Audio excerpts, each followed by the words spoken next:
Naglasak. Glas. Naglas. Naglasak. Meteks. Glasni. Akcent. Teksa. Na glas. Naglas. Naglasak. Naglasak. Glasni. Naglas. Naglasak. Na glas.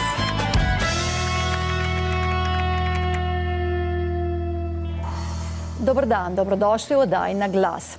V Sloveniji še ni specializirane trgovine za modna oblačila muslimank, ki se pri nas pokrivajo oziroma nosijo na glavne rute.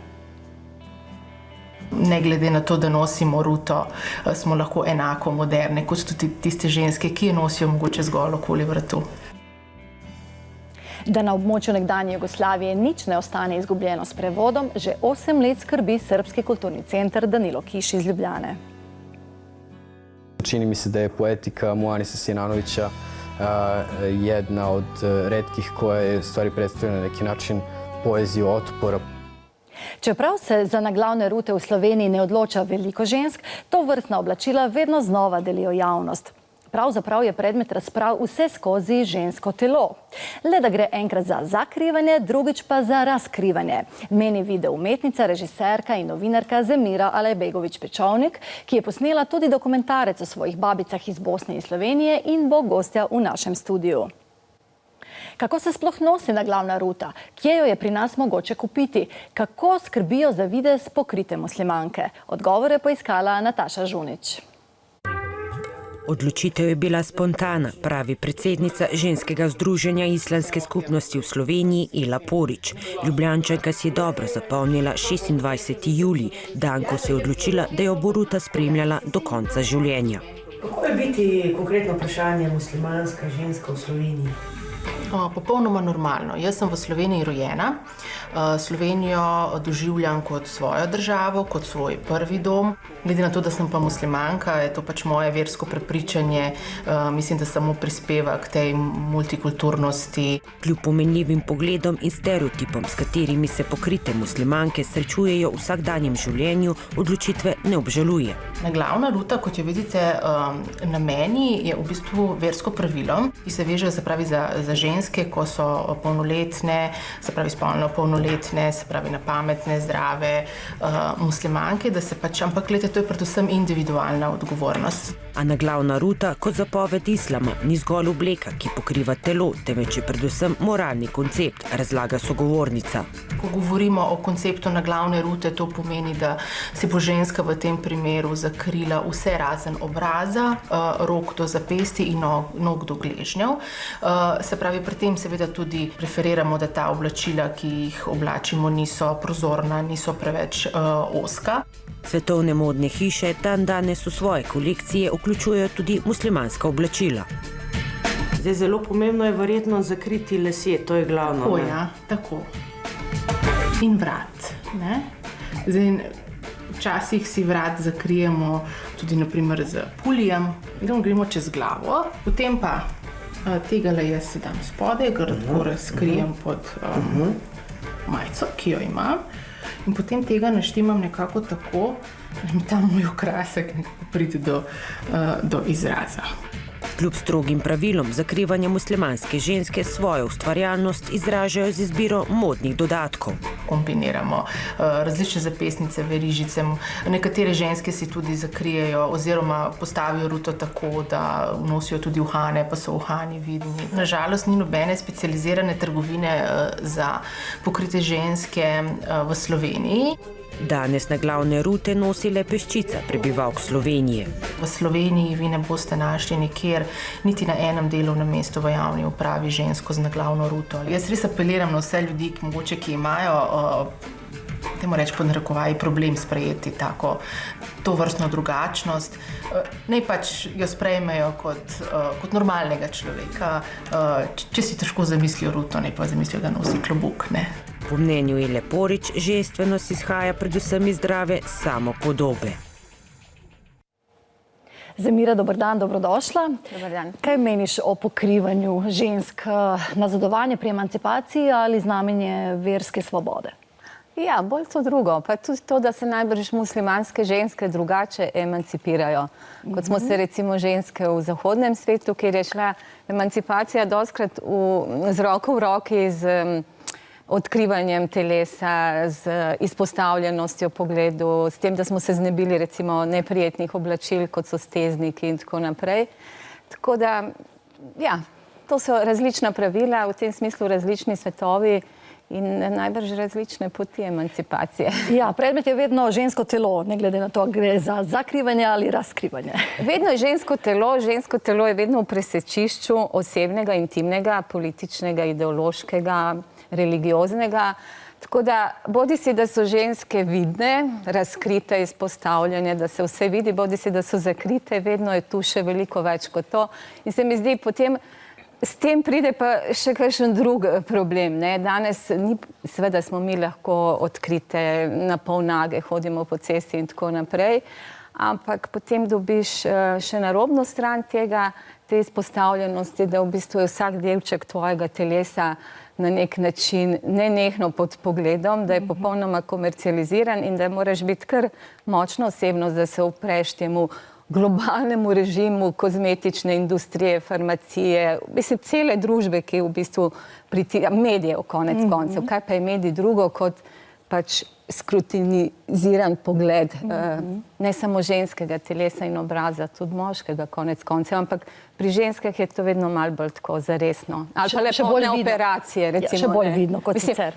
Trpinčimo same sebe. Tako da to je narobna stran te izpostavljenosti. Kaj je narobna stran muslimanskega zakrivanja obraza in telesa, pa najbrž tudi kar nekaj tega. To, da so zelo opazne, da so moteče recimo v zahodni kulturi. V svojih dokumentarnih in kratkih filmih si se večkrat lotevala ženskih tem. Med štirimi stenami govori o nasilju nad ženskami hitro počasi, pa vse zahtevnejšem času, v katerem ženske živimo. Zakaj so ženske teme pomembne? Mislim, tako kot katerekoli druge teme. Mene so vedno zanimale, tudi ko sem ustvarjala recimo z drugimi v Borgeziji pa v Faveju, smo se vedno nekako odločili za ženske zgodbe. Ženska je drugi spol, morda je pogosteje, ne vedno, ampak pogosteje je žrtev ali pa izpostavljena nekemu nasilju. Tako da recimo zato je mene ta tema nasilja med štirimi stenami tako zanimala, zakaj se to dogaja? Zakaj je nemogoče to preprečiti v nekem takem okolju? Predtem sva recimo z Nevenom Kordo, s katerim sva delala vse te filme, naredila en kratki igrani film Avtobus o čarovnicah v teh krajih, se pravi tukaj, kjer je zdaj Slovenija, in sva delala po pravih dokumentih, ki so še vedno shranjeni zapisih teh mučenj čarovnic. Tudi, evo, žensko telo je bilo izpostavljeno. Tako da nekako, ne vem, ne bi rekla, da se zavestno odločam za neke ženske feministične teme, ampak tako pridemo, da so zgodbe bolj kompleksne, več povejo recimo v nekem času. Dokumentarni film Rezine časa si posvetila svojim babicam. Ena je bila iz Bosne, druga iz Rovt pri Vrhniki, pri Zaplani. Je pomembno vedeti, odkod izviraš, kdo so tvoji predniki, da bi tudi sam vedel, kdo si? Ja, mislim, po moje je, meni se je zdelo še vedno, ampak recimo v tistem obdobju izjemno. Gre za navadno radovednost po eni strani, kdo vse se je moral srečati, da sem jaz nastal stoletja nazaj, dobro, tako daleč ne moramo iti, ampak recimo. Po drugi strani je pa ta film Rezine časa seveda poklon mojima dvema babicama, zgodba o ženskah v 20. stoletju. Razlog, mislim, tisti nek povod, da sem to naredila, se mi zdi pa, da je bila najbolj vojna v Jugoslaviji. Ta film je nastal po vojni. Jaz sem med vojno bila popolnoma utrpla, ves čas sem mislila, nekaj treba narediti o tej vojni, ampak seveda nič nisem mogla, ker sem bila od groze takole, pred ekrani, tako kot večina nas.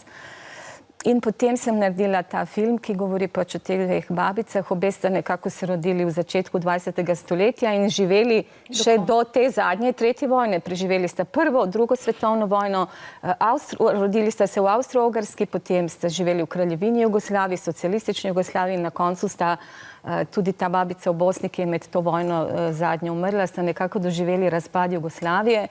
To je vse vplivalo na njuna življenja, na družine in to neko vprašanje, zakaj se pa zdaj ta vojna zgodila, zakaj se te vojne tako ponavljajo, mislim, v enem življenju 3 vojne, 3 vojne, 3 države, veliko nasilja, veliko smrti, kad ta vihar pride, razmeče družinske člane povsod, mislim, In ženske igrajo takrat veliko vlogo. Ženske so ti steber, ki morajo vse to čakati in urejati, mislim, vse to, kar ostane po vojni, razdejanje.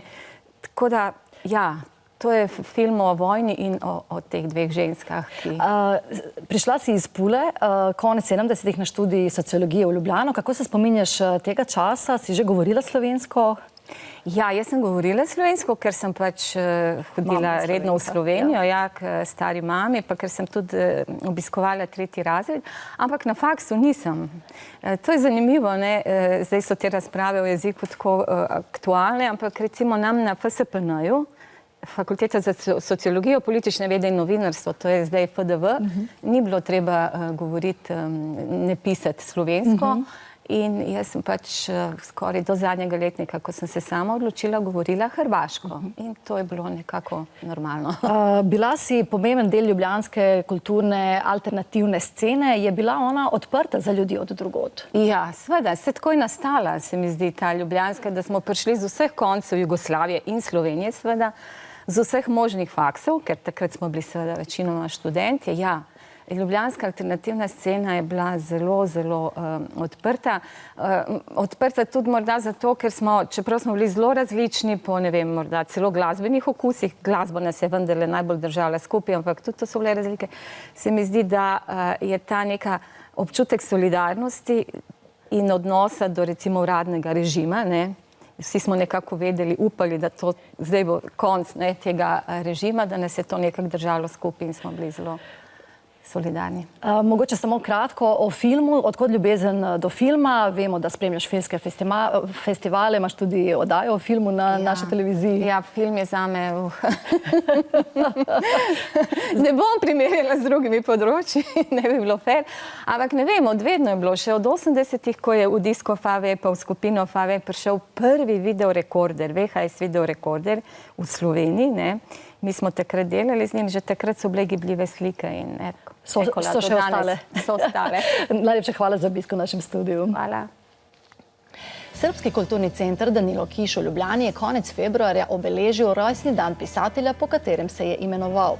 Po 100 letih so prvič iz slovenščine v srbščino prevedli integrale Srečka Kosovela, a kot bomo videli, to ni bil edini prevod.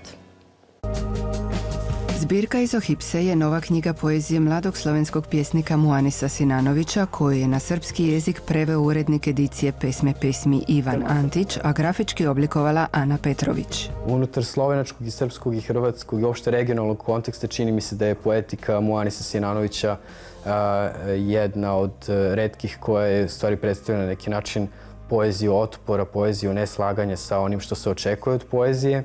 Sinanović je dobio nagradu za najbolji literarni prvenac u Sloveniji 2012. godine, a svoje pjesme objavljuje u časopisima u čitavoj regiji.